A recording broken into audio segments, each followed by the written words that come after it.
دعاء، ايه رأيك في الجون ده؟ هو جنش فوت للزمالك الجون.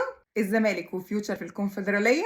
انا اقول لك قبل ما ابدا يا ريت اللايك والشير، ومعلش يعني لو هنتعبك معانا ممكن اشتراك في القناه. نروح بقى للماتش. اول 10 دقايق فيوتشر كانت ماسكه كوره وبتهاجم وضيعت كوره في العارضه، وبعدها رتمهم هدي شويه والكوره بقت سجال رايح جاي ما بين الزمالك وفيوتشر. ومن الدقيقه 20 الزمالك بدا ان هو يمسك كوره ويهاجم، بس للاسف الهجمات ما كانتش مؤثره. مفيش غير كوره واحده كانت خطيره بتاعت شيكابالا وجنش صدها. وفي الدقيقه 36 هجمه مرتده لفيوتشر قدروا يجيبوا منها الجول. وبعد الجون الزمالك ابتدى يمسك كرة من تاني، وكان بصراحة أفضل وأحسن من فيوتشر لحد آخر دقيقة في الوقت بدل الضايع. ركنية بتيجي للزمالك بيرفعها زيزو وقدر يستغلها المسلوسي ويجيب منها الجون.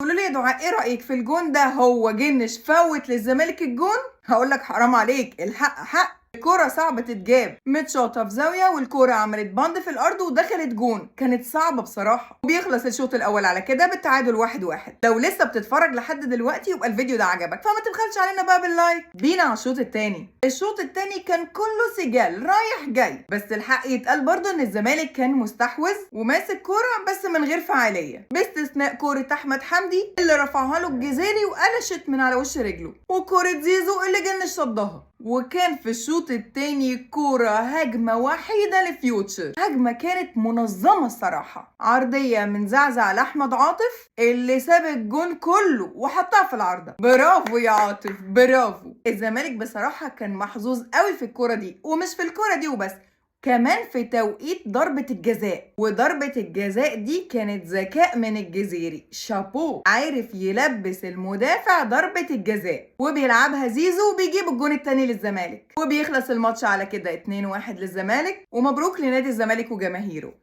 سلام.